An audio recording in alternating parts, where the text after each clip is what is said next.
তবে কুরবানির সামনে আছে, এই 10 দিনের মধ্যে আমরা পশু কিনবো। পশু কেনার সময় আপনি আপনার সামর্থ্যের সেরাটা কিনবেন এবং পশুকে কেন্দ্র করে কোনো রকম শো অফ করবেন না। আমারটা 1,60,000, আমারটা 1,80,000, কত ভাই এত, গলায় লটকিয়ে দেওয়া, এইসব কাজ করতে যাবেন, ঠিক আছে? কিন্তু পশুকে আপনি মহব্বত করবেন, পশুকে নিজ হাতে খাওয়াবেন, পানি পান করাবেন, যাতে তার প্রতি আপনার মহব্বত সৃষ্টি হয় এবং এই মহব্বতের প্রাণীটাকে আপনাকে কুরবানি দিতে হবে।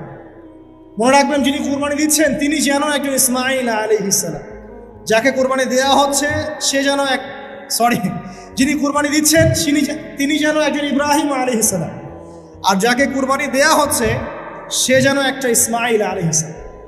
সবচেয়ে প্রিয় বস্তুটাকে কুরবানি করতে হবে। এই জন্য আপনি আপনার সামর্থ্যের সেরাটা কিনবেন। এখানে অনেক মাসআলা আছে, আমি মাসআলাগুলো দিতে যাচ্ছি না। অনেক বড় বড় আলেম ওলামা আছেন, তাদের শরণাপন্ন হয়ে আপনারা এগুলোর মাসআলা নিয়ে নিন, ঠিক আছে? তবে আমি একটা বিষয় বলবো, খালি কুরবানিকে কেন্দ্র করে কোনো রকম রিয়া, অহংকার, লোক দেখানো কাজ করতে চান এবং পরিবেশ দূষণ হয় এমন কোনো কাজ করতে হবে। জাস্ট ইসলামের সৌন্দর্য ফুটিয়ে তুলবেন, এর যে হক, মিসকিনের হক, আত্মীয়দের হক, এটা ঠিকঠাক মতো আদায় করবেন। এখানকার গোশত, রক্ত, মাংস কোনো কিছু আল্লাহর কাছে যাবে না, শুধুমাত্র আমার বিশুদ্ধ ইখলাসটাই আল্লাহর কাছে যাবে। অতএব এটা মনে রেখে কুরবানি করা উচিত। আল্লাহ পাক তৌফিক এনায়েত করুন, আমিন। এই 10 দিন কি করব আমরা? এগুলোর পাশাপাশি বেশি বেশি তাকবীর দিবেন। তাকবীর মানে আল্লাহু আকবার, আল্লাহু আকবার, লা ইলাহা ইল্লাল্লাহ, আল্লাহু আকবার, আল্লাহু আকবার, ওয়ালিল্লাহিল হামদ। সাহাবীদের মধ্যে আবু হুরায়রা রাদিয়াল্লাহু আনহু, আব্দুল্লাহ ইবনে আব্বাস, আব্দুল্লাহ বিন ওমর, এই বিখ্যাত সাহাবীরা যখন এই 10 দিনে উপস্থিত হতেন, তারা বাজারে গেলেও তারা বাজারে গিয়ে তাকবীর দিতেন জোরে জোরে। অন্য সবাই শুনে সবাই তাকবীর দিত, তাহলে সমস্বরে তাকবীর হতো। এই সুন্নাহটা চালু করা যেতে পারে। আল্লাহ পাক আমাদের সবাইকে তাকবীর দেওয়ার তৌফিক দান করুন, আমিন। এরপর এই 10 দিন আমরা বেশি বেশি যে কাজটা করার চেষ্টা করবো সেটা হলো তওবা। বেশি থেকে বেশি তওবা করার চেষ্টা করা উচিত। আর তওবা মানে শুধু আস্তাগফিরুল্লাহ ওয়া আতুবু ইলাইহি পড়া নয়। তওবার দুটো ভাগ আছে। কবিরা গুনার জন্য একরকম তওবা, আর সগীরা গুনাহ এমনি এমনি মাফ হয়ে যায়। সগীরা গুনার জন্য একটা সগীরা গুনাহ হয়েছে, আপনি একটা ভালো কাজ করলেন, আগের গুনাহ মাফ। একটা গুনাহ হয়েছে, আপনি ওযু করলেন, চোখের হাতের সব গুনাহ মাফ। একটা গুনাহ হয়েছে, আপনি সদকা করলেন, গুনাহ মাফ। মানে গুনাহ মাফের অনেক সুযোগ আছে, কিন্তু কবিরা গুনাহ মাফের শর্ত আছে। শর্ত কি? 1 নাম্বার, পাক্কা নিয়াত করা যে আর কোনোদিন এই কাজটা করবো না ইনশাআল্লাহ। 2 নাম্বার, ইচ্ছা করে ওই পাপে আর লিপ্ত না হওয়া। এবং 3 নাম্বার, নিজে এই পাপের জন্য কান্নাকাটি করা, অনুতপ্ত থাকা, তাহলে ইনশাআল্লাহ মাফ হয়ে যাবে। আরেকটা শর্ত আছে, যদি পাপটা অন্য কারোর সাথে সম্পৃক্ত হয়, যেমন ধরেন কারো টাকা মেরে দিয়েছেন, টাকা শোধ করেন নাই, যেটা আমাদের সমাজের ট্রেডিশন হয়ে গেছে এখন। জমি মেরে দিয়েছেন, শোধ করছেন না, মান সম্মানের হানি করছেন, মিথ্যা অপবাদ দিচ্ছেন, হ্যাঁ, এক কথায় মানুষের সাথে সম্পৃক্ত হক, মানুষের ক্ষতি করেছেন আপনি, তখন কি করতে হবে? তখন ওই মানুষের কাছে গিয়ে ক্ষমা নিতে হবে। খুব ডিফিকাল্ট, এবং এটার জন্য একটা বড় মনের দরকার আছে, মনের স্বচ্ছতার দরকার আছে। ভাই, আমি তোমার টাকা ধার নিয়েছিলাম, দেই নাই, এই নাও টাকা, শোধ করে দিলাম। ভাই, আমি তোমাকে ভালো মন্দ বলেছিলাম, তোমার গীবত করেছি, আল্লাহ তোমাকে মাফ করে দেয়, তুমি আমাকে মাফ করো। খুব ডিফিকাল্ট এগুলা করতে হলে বড় মন লাগবে। আর যদি এগুলো আমরা না করতে পারি তাহলে সমস্যা আছে। কিয়ামতের মাঠে আল্লাহ পাক ধরবেন এবং যারা হকগ্রস্ত এদেরকে দাঁড় করাবেন। কিয়ামতের মাঠে নিজের নেকি তাকে দিয়ে ঋণ শোধ করতে হবে, অথবা তার গুনাহ নিজের আমল নামে নিয়ে ঋণ শোধ করতে হবে। কোনটা বেটার বলেন? দুনিয়াতে ছোট হওয়া না পরকালে ছোট হওয়া? তাই আমরা সবাই সবার কাছে মাফ চেয়ে নেই যে আল্লাহ পাক আমাদের সবাইকে মাফ করে দেখ। যদি আমি আপনাকে কষ্ট দিই, আপনি আমাকে মাফ করে দেন। যদি আপনি আমাকে কষ্ট দিয়ে থাকেন, আমি আপনাকে মাফ করে দিলাম। এই বিষয়ে চলে আসেন। আল্লাহ পাক তৌফিক দান করুন, আমিন। আর একটা তওবা করুন, আস্তাগফিরুল্লাহাল্লাযী লা ইলাহা ইল্লা হুয়াল হাইয়ুল কাইয়্যুম ওয়া আতুবু ইলাইহি, দিনে 70 বার বা 100 বার, দিনে 70 বার বা 100 বার। যদি না পারেন, অ্যাটলিস্ট এতটুকু বলবেন, আস্তাগফিরুল্লাহ ওয়া আতুবু ইলাইহি, আস্তাগফিরুল্লাহ ওয়া আতুবু ইলাইহি, 70 বার বা 100 বার। এরপরে আসেন, এই 10 দিনের অন্যতম একটা আমল হতে পারে সওম রাখা। যদি পারি এই 10টা দিন সওম রাখবো, যারা পারছি না মিনিমাম 3টা 4টা 5টা অ্যাটলিস্ট রাখবো। আর যারা সেটাও পারছি না, কমপক্ষে আরাফার দিনের সিয়ামটা যেন মিস না যায়, ঠিক আছে? আরাফার দিনের সওম যেন মিস না যায়। আল্লাহ পাক তৌফিক এনায়েত করুন সবাইকে, আমিন। আরাফার দিনের সওম বিগত 1 বছর, আগামী 1 বছরের গুনাহ মাফের কারণ হয়ে যাবে ইনশাআল্লাহ। যত গুনাহ আমরা করেছি 1 বছরে, আরাফার সওম রাখলে সমস্ত গুনাহ মাফ হয়ে যাবে। একটা হাদিসে পড়েছিলাম, ইবলিস ইবলিস আরাফার দিনে সবচাইতে বেশি অনুতপ্ত হয়, মানে হতাশায় ভোগে। একটু আগে বললাম না ইবলিস আমাদের প্রতিবন্ধকতা, সে সবচেয়ে বেশি হতাশায় ভোগে আরাফার দিনে। আরাফার দিনে আল্লাহ পাক কাছাকাছি চলে আসেন, রহমত নাজিল হতে থাকে, সেটা দেখতে পারে। এবং আরাফার দিনে আল্লাহ পাক যত মানুষকে মাফ করে দেন এবং জাহান্নাম থেকে মুক্তি দেন তা অন্য কোনো দিনে করেন। অগণিত অসংখ্য মানুষকে আল্লাহ পাক আরাফার দিনে মাফ করে দেবেন। অতএব এই দিন সওম রাখতে হবে। কারা সওম রাখবে? যারা হজ করছে না তারা রাখবে, মানে আমরা যারা হজ করতে যেতে পারিনি এবার তারা রাখবো ইনশাআল্লাহ তাআলা। এছাড়া বেশি বেশি সওম রাখার চেষ্টা করা উচিত এই 10 দিন। ফজিলত একটা হাদিস একটু আগে বলেছি, একটা সওম আপনার কি হবে? 1 বছর সওমের নেকি পাওয়া যাবে ইনশাআল্লাহ তাআলা। হজ এবং উমরা করা, যারা এই 10 দিনে হজ উমরা সুযোগ পেয়েছে তারা আল্লাহ পাকের মেহমান। আমরা দোয়া করবো আল্লাহ পাক তাদের সবাইকে সুস্থতার সাথে হজ করা তৌফিক দান করুন এবং আমাদেরকেও জীবনে অন্তত একটাবার হলেও মাকবুল হজ করা তৌফিক আল্লাহ পাক দান করুন। এবং একটা হাদিসে এসেছে, যে ব্যক্তি বিশুদ্ধভাবে হজ করতে পারে, মাকবুল হজ, মাবরুর হজ, সেই ব্যক্তি ওই দিনের মতো নিষ্পাপ হয়ে যাবে যেদিন তার মা তাকে প্রসব করেছিল। আরও একটা কাজ আছে এই 10 দিনে, সেটা হলো ঈদ উল আজহা এবং কোরবানি। ইনশাআল্লাহ তাআলা নেক্সট যে খুতবা আসবে সেই খুতবায় আমরা কোরবানি, এর মর্ম, এর গভীরতা, এর শিক্ষা নিয়ে আলোচনা করবো ইনশাআল্লাহ। তবে কোরবানির সামনে আছে, এই 10 দিনের মধ্যে আমরা পশু কিনবো। পশু কেনার সময় আপনি আপনার সামর্থ্যের সেরাটা কিনবেন এবং পশুকে কেন্দ্র করে কোনো রকম শো অফ করবেন না। আমারটা 1,60,000, আমারটা 1,80,000, কত ভাই এত গলায় লটকিয়ে দেওয়া, এইসব কাজ করতে যাবেন, ঠিক আছে? কিন্তু পশুকে আপনি মহব্বত করবেন, পশুকে নিজ হাতে খাওয়াবেন, পানি পান করাবেন, যাতে তার প্রতি আপনার মহব্বত সৃষ্টি হয়। এবং এই মহব্বতের প্রাণীটাকে আপনাকে কুরবানি দিতে হবে। মনে রাখবেন, যিনি কুরবানি দিচ্ছেন তিনি যেন একজন ইসমাইল আলাইহিস সালাম, যাকে কুরবানি দেওয়া হচ্ছে সে যেন যিনি কুরবানি দিচ্ছেন তিনি যেন একজন ইব্রাহিম আলাইহিস সালাম, আর যাকে কুরবানি দেওয়া হচ্ছে সে যেন একটা ইসমাইল আলাইহিস সালাম। সবচেয়ে প্রিয় বস্তুটাকে কুরবানি করতে হবে। এই জন্যে আপনি আপনার সামর্থ্যের সেরাটা কিনবেন। এখানে অনেক মাসআলা আছে, আমি মাসআলাগুলো দিতে যাচ্ছি না। অনেক বড় বড় আলেম ওলামা আছেন, তাদের শরণাপন্ন হয়ে আপনারা এগুলোর মাসআলা নিয়ে নিন, ঠিক আছে? তবে আমি একটা বিষয় বলবো, খালি কুরবানিকে কেন্দ্র করে কোনো রকম রিয়া, অহংকার, লোক দেখানো কাজ করতে চান এবং পরিবেশ দূষণ হয় এমন কোনো কাজ করতে হবে।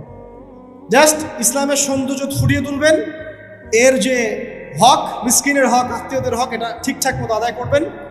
এখানকার গোশত, রক্ত, মাংস কোনো কিছু আল্লাহর কাছে যাবে না, শুধুমাত্র আমার বিশুদ্ধ ইখলাসটাই আল্লাহর কাছে যাবে। অতএব এটা মনে রেখে কুরবানি করা উচিত। আল্লাহ পাক তৌফিক ইনায়াত করুন, আমিন।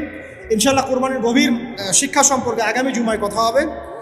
আর সর্বশেষ কথা হলো যে এই কাজগুলো, কোরবানি বলেন, এই যে নামাজ, তাসবিহ, তাহলিল, কোরআন তেলাওয়াত, তওবা, তাকবীর, সওম, এই কাজগুলো পারিবারিকভাবে এবং সামাজিকভাবে করার চেষ্টা করে, তাহলে ইসলামিক সংস্কৃতি, হৃদ্যতা, ভালোবাসা ফুটে উঠবে। ইসলামের সৌন্দর্য অমুসলিমদের কাছে পরিস্ফুটিত হবে। ইনশাআল্লাহ দেখবেন এই সৌন্দর্য দেখে তারা ইসলামের পথে ফিরে আসবে ইনশাআল্লাহ। মানুষ যতটুকু করে তার চেয়ে বেশি দেখাতে চায়। আর অনলাইন এসে সবচেয়ে বড় মুসিবত এটাই যে আমরা যা করি তার চেয়ে বেশি দেখাতে পছন্দ করি। আর এমন কিছু করি না এখন যেটা মানুষকে না দেখিয়ে আমরা ক্ষান্ত হই। নতুন জামা কিনলে দেখাতে হবে, বিয়ে করলে দেখাতে হবে, বউকে নিয়ে ঘুরতে গেলে দেখাতে হবে, কোরবানি সামনে আসছে, কে কত বড় গরু কিনবে এটাও দেখাতে হবে, বন্যার থেকে ত্রাণ দেওয়া হয়েছে, কে কতটুকু দিয়েছে দেখাতে হবে। যতক্ষণ না দেখাচ্ছি ততক্ষণ যেন আমাদের আমল কবুল হচ্ছে না, ভাবটা এমন। অনলাইনের সবচেয়ে মারাত্মক জায়গা এটা মানুষকে লোক দেখানো বিষয় শিখিয়েছে। আর যত বেশি আমরা এগুলো শো অফ করতে গিয়েছি তত কাজের বারাকা কমে গিয়েছে এবং কাজের ফলাফল কমে গিয়েছে। তো আমরা যে আমলগুলো করব, প্রথম শর্ত হচ্ছে শুধুমাত্র আল্লাহ পাকের সন্তুষ্টি উদ্দেশ্য থাকবে। 2, নবী সাল্লাল্লাহু আলাইহি ওয়াসাল্লামের সুন্নাহর অনুসরণে হতে হবে, তাহলে জীবনের প্রতিটা কাজই হবে ইবাদত, যার জন্য আল্লাহ পাক আমাদেরকে সৃষ্টি করেছেন। ওয়া মা খালাকতুল জিন্না ওয়াল ইনসা ইল্লা লিয়াবুদুন। এখন সমস্যা হচ্ছে আমরা এবং আল্লাহ এর মাঝখানে আরো একজন সত্তা আছে, তার নাম কি বলেন দেখি? জি, আল্লাহ এবং আমাদের মাঝখানে একটা প্রতিবন্ধকতা আছে না? কি সেটা?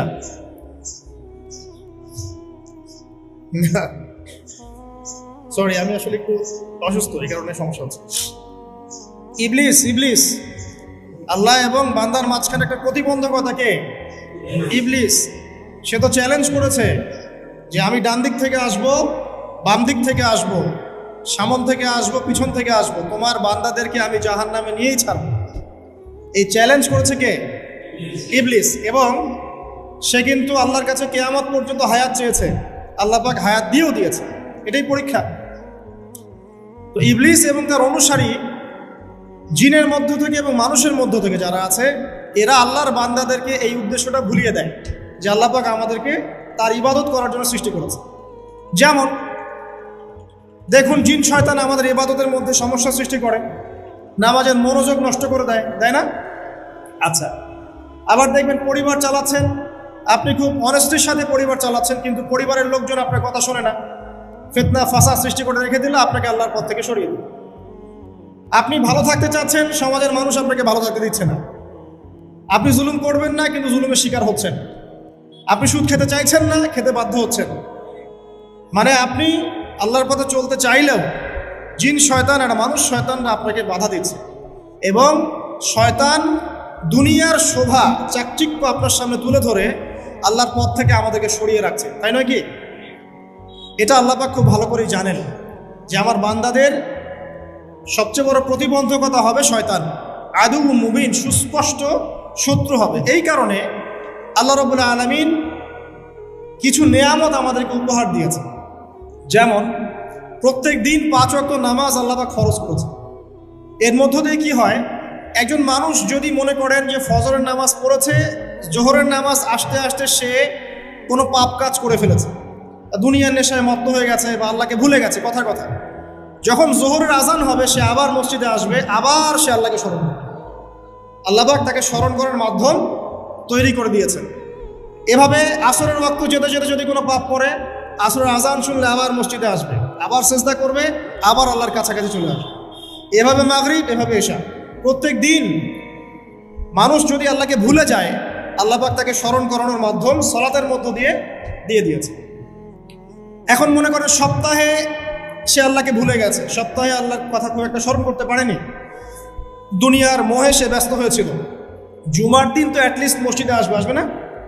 জুমার দিন এসে সে খতিবের কাছ থেকে বয়ান শুনবে, নামাজ পড়বে, ওয়াজ নসিহত শুনবে, ইনশাআল্লাহ আল্লাহ চাইতো সে তওবা করে আল্লাহর পথে ফিরে আসতে পারে। আবার দেখেন মাসে আল্লাহ পাক 3টা সওম দিয়েছেন না? 3টা সওম মাসে রাখার সুন্নত। তো প্রতি মাসে যদি অনেক কাজে আমরা ব্যস্ত থাকি, পড়াশোনা, ব্যবসা বাণিজ্য, পরিবার, দুনিয়ার নেশা ইত্যাদি, মাসের 3টা সিয়াম কিন্তু আপনাকে আল্লাহর পথে আবার ফিরিয়ে নিয়ে আসবে। সপ্তাহে 2টা রোজা, সোম এবং বৃহস্পতি, আপনাকে আল্লাহর পথে ফিরিয়ে নিয়ে আসবে। এবার মনে করেন সারা বছর সে আমল করতে পারছে না, শয়তানের তাবেদারি করছে।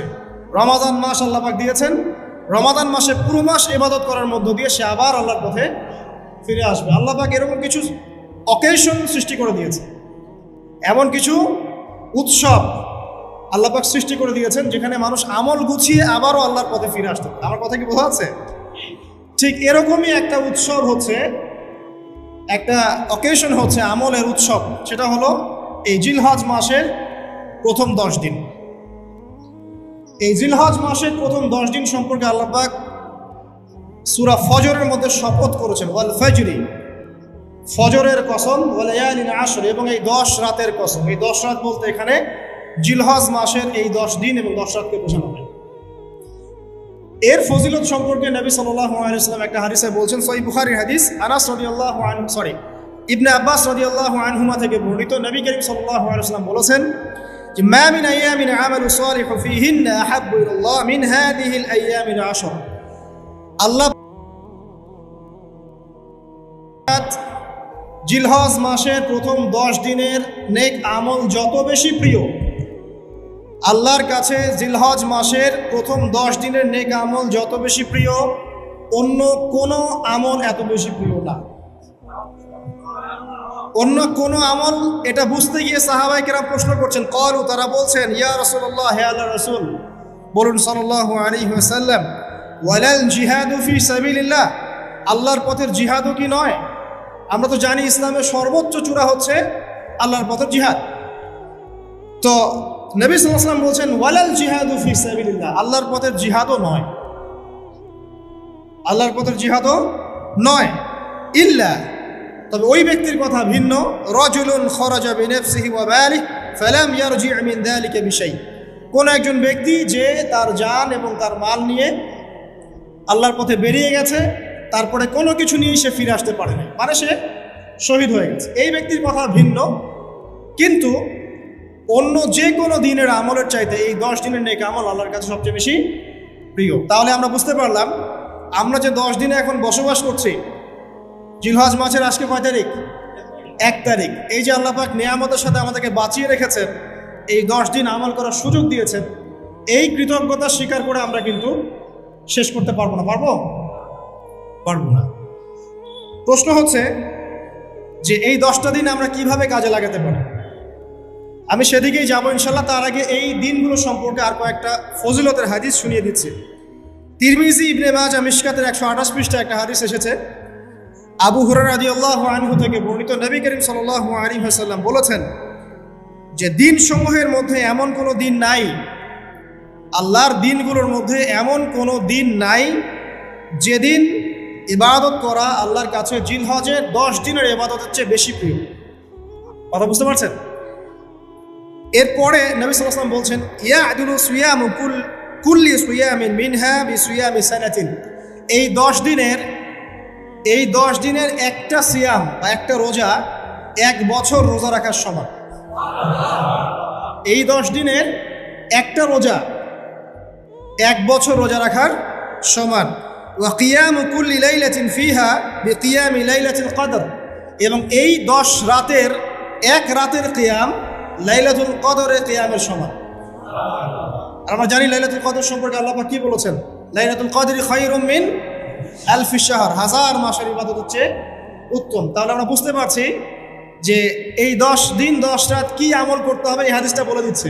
সিয়াম এবং কিয়াম। 10টা সিয়াম না পড়েন, অ্যাটলিস্ট 3টা সিয়াম পড়া যাবে ইনশাআল্লাহ। পড়া যাবে না? একটা সোমবার পাবো সামনে আমরা, ওটা রাখা যাবে ইনশাআল্লাহ। একটা বৃহস্পতিবার পাবেন, সেটাও রাখা যাবে ইনশাআল্লাহ। আর আরাফার সিয়াম পাবেন ইনশাআল্লাহ। আরাফার সিয়াম রাখলে আগের 1 বছর, পরের 1 বছর, 2 বছরের গুনাহ মাফ হয়ে যাবে ইনশাআল্লাহ আযজা ওয়া জাল। আর কিয়াম সম্পর্কে আমি সামনে বলছি ইনশাআল্লাহ তাআলা। এরপরে বাইহাকির একটা বর্ণনা আছে যে জিলহজ মাসের প্রথম দশকের রাতে,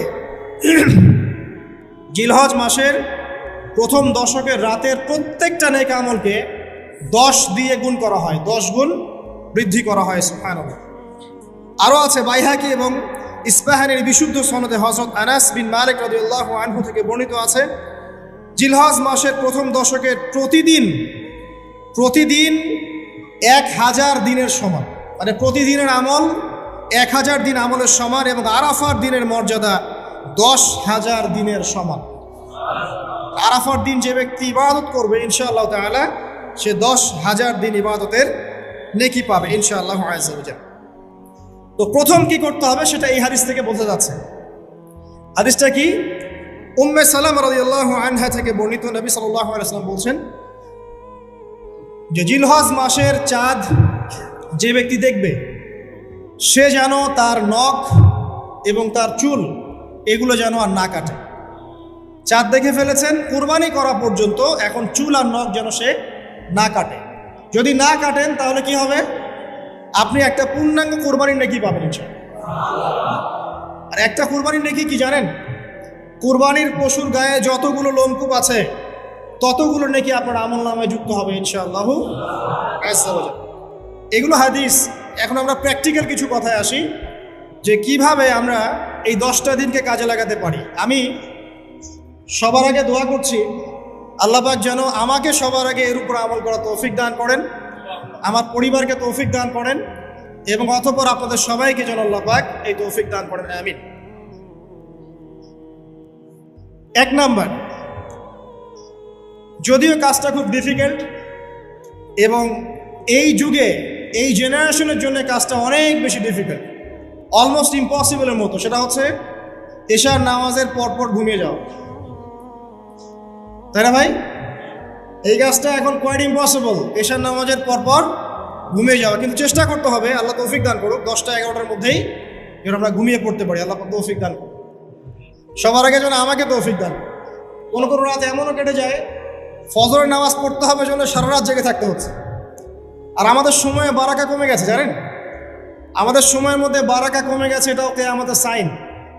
নবী সাল্লাল্লাহু আলাইহি ওয়াসাল্লাম বলেছিলেন কিয়ামতের আগে আগে একটা বছর একটা মাসের মতো চলে যাবে, একটা মাস একটা সপ্তাহের মতো যাবে, একটা সপ্তাহ একটা দিনের মতো চলে যাবে, একটা দিন একটা ঘন্টার মতো চলে যাবে। তাই হচ্ছে না এখন? এই 7 দিন আগে আমরা জুমা পড়লাম, দেখেন 7 দিন, এই যে গত কয়দিন আগেই আপনি কুরবানির পশু জবাই করলেন, আবার কুরবানির ঈদ আপনার সামনে। সময় খুব দ্রুত চলে যাচ্ছে, আমরা বুঝতে পারছি না। এর কারণ হচ্ছে, একটা কারণ আমি ফাইন্ড আউট করেছি, এটা হচ্ছে আমরা এখন ফজরের সলাতটাকে জামায়াতে গুরুত্ব দিচ্ছি না, এবং ফজরের নামাজের পর থেকে আমরা জেগে থাকছি না। অনেকেই, বেশিরভাগই যারা থাকছে আলহামদুলিল্লাহ, এই কারণে ওই যে বরকতময় সময়টা সকালে, এটা আমরা পাচ্ছি না। এই কারণে দিনটা আমাদের ছোট হয়ে আসছে, দিনে কাজগুলো আমরা শেষ করতে পারছি না, রাত জাগতে হচ্ছে, আর রাত জাগলে তো ফজরে ওঠা সম্ভব হচ্ছে না। সো এই সমস্যাটা হচ্ছে ফজর কেন্দ্রিক, ফজরটাকে গুরুত্ব দিতে হবে সবচেয়ে বেশি। আল্লাহ পাক আমাকে তৌফিক দেখ, আপনাদের সবাইকে তৌফিক দান। এই 10টা দিন আমরা প্র্যাকটিস করবো ইনশাআল্লাহ। রমাদান মাসে আমরা যেমন প্র্যাকটিস করেছিলাম 1 মাস আল্লাহর আনুগত্যের, এই 10টা দিন উৎসবের উৎসাহ নিয়ে আমরা আবার প্র্যাকটিস করবো ইনশাআল্লাহু আজ্জা ওয়া জাল। আর এই বিষয়গুলো বেশি বেশি প্রচার করবেন অনলাইনে, কারণ আমাদের জাতিটা, আমি জানি না সৌভাগ্য না দুর্ভাগ্য, আমরা খুব ইস্যু পাগল জাতি। ইস্যু একটা ধরিয়ে দিবেন, এটা নিয়ে আস্থা থাকবে, যে কোনো ইস্যু। নবী সাল্লাল্লাহু আলাইহি ওয়াসাল্লামকে অবমাননা করা হয়েছিল, এখন কয়জনের মনে আছে? মনে আছে কয়জনের? তারপরে ইস্যু চলে আসলো বন্যা, এখন কয়জনের মনে আছে যে বন্যা হয়েছিল? এখন আছে সেতু, এটা নিয়ে সবাই কথাবার্তা বলছে। এরপরে দেখবেন আরেকটা নতুন ইস্যু, সেতুর কথা মানুষ ভুলে যাবে।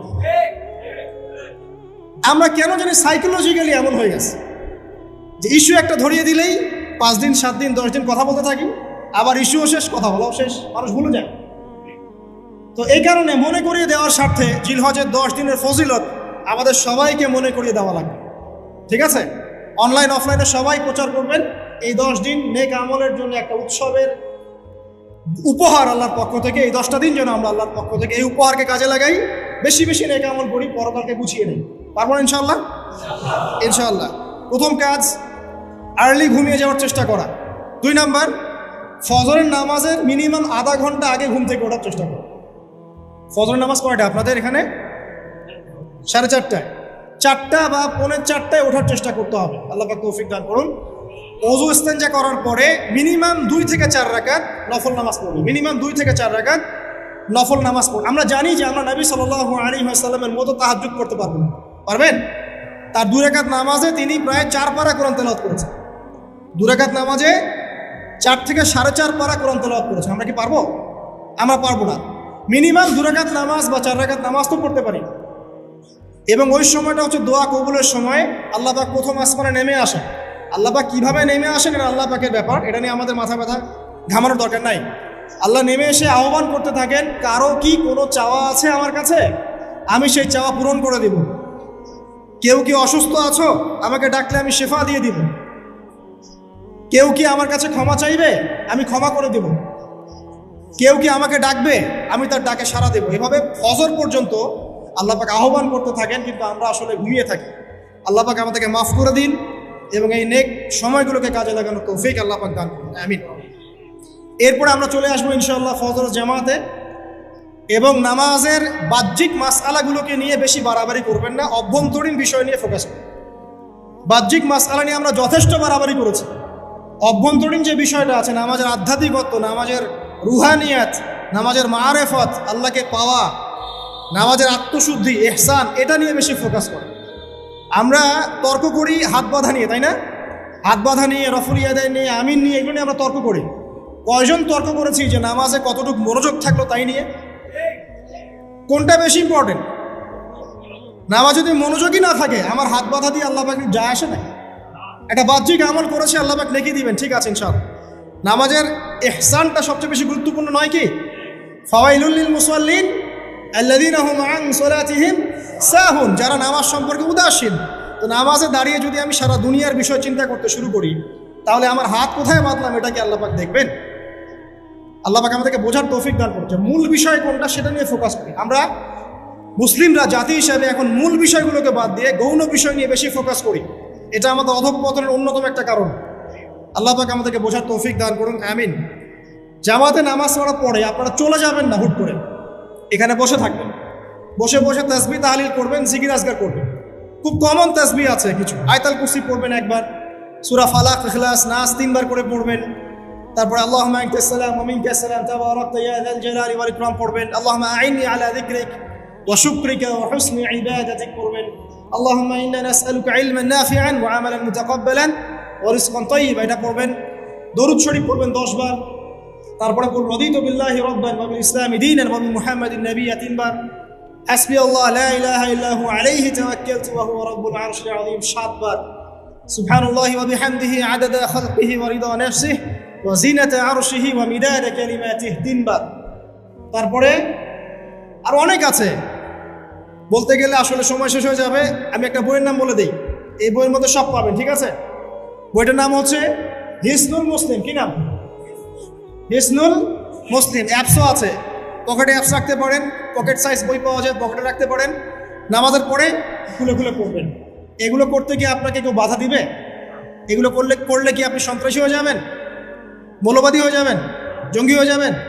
এই আমলগুলো করবেন, ছাড়বেন না, ঠিক আছে?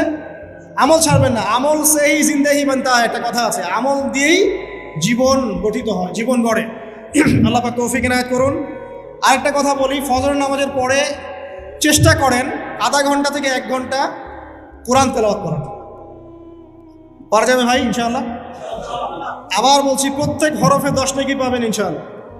কোরআন তেলাওয়াত করলে, অর্থ না বুঝেও যদি তেলাওয়াত করেন, প্রত্যেক হরফে 10 নেকি পাবেন ইনশাআল্লাহ। কিন্তু অর্থ না বুঝলে কোরআনের হক আদায় হয় না। আবারও বলছি, আমি যা বলেছি সেটা বলতে আমি দ্বিধা করছি না। আমি বলছি কোরআন তেলাওয়াত করলে প্রত্যেক হরফে আপনি 10 নেকি করে পাবেন। বোঝেন আর নাই বোঝেন, তাফসির বোঝেন আর নাই বোঝেন, অর্থ বোঝেন আর নাই বোঝেন, প্রত্যেক হরফে কি পাবেন? 10 নেকি পাবেন। কিন্তু অর্থ না বুঝলে, অনুধাবন না করলে কোরআন নাজিলের মূল হক আদায় হবে না। কোরআন নাজিল হয়েছে তাদাব্বুরের জন্য, গবেষণার জন্য, কোরআন কেন্দ্রিক জীবন গড়ার জন্য। যদি অর্থ না বোঝেন কেমন করে জীবন গড়বেন? আর যতটুকু বুঝবো আলহামদুলিল্লাহ, যেটা বুঝবো না ওলামায়ে কেরামের কাছে যাবো, জিজ্ঞাসা করবো, জেনে নিব, সিম্পল। আমি তো সব বুঝবো না, বুঝবো? আমি তো সব বুঝতে পারবো না, যেটা বুঝবো না আলেমদের কাছে জিজ্ঞাসা করে নিব। কোরআন তেলাওয়াত করুন, এরপর চলে আসেন, যদি পসিবল হয় ফজরের পর জিকির আজকার করার পর তিলাওয়াত করলেন, এরপর চলে গেলেন, যাওয়ার আগে, মসজিদ থেকে যাওয়ার আগে আপনি অন্তত 2টা রাকাত